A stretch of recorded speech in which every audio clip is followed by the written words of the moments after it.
भारत के इतिहास में आज एक सुनहरा दिन है। आज का दिन भारतीय इतिहास में 15 अगस्त 26 जनवरी की तरह लिखा जाएगा। आज केंद्र सरकार को किसानों के संघर्ष के आगे झुकना पड़ा और तीनों काले कानून वापस लेने पड़े। आज सिर्फ किसानों की जीत नहीं हुई है, आज जनतंत्र की जीत हुई है। आज किसानों ने सभी सरकारों को बता दिया, जनतंत्र में सरकारों को हमेशा जनता की बात सुननी पड़ेगी। सिर्फ और सिर्फ जनता की मर्जी चलेगी। कोई भी पार्टी हो, कोई भी नेता हो, जनता के सामने आपका अहंकार नहीं चलेगा। ये एक ऐसा संघर्ष था जिसने पूरे देश को एक कर दिया।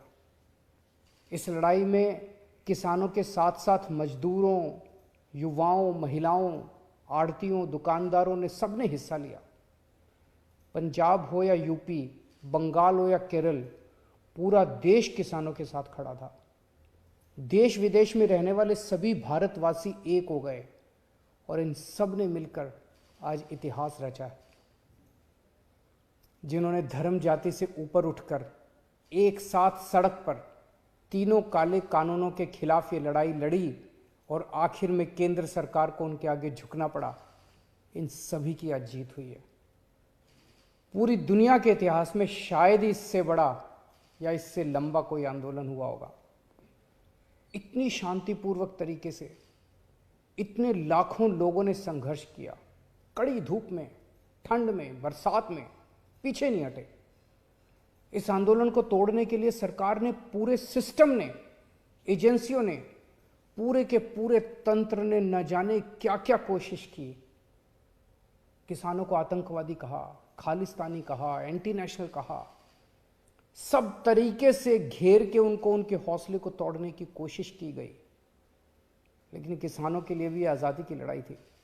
आज़ादी के दीवानों की तरह किसानों ने भी कमर कस के ये लड़ाई लड़ी और जीते। किसानों के प्रबल साहस के सामने वाटर कैनन का पानी सूख गया, सरकार की लाठियां टूट गई, कीलें गल गई, लेकिन सरकार उनका आत्मविश्वास और जज्बा नहीं तोड़ पाई। आज एक बात का दुख है, बहुत दुख है, 700 से ज्यादा हमारे किसानों ने अपनी जान गंवा दी।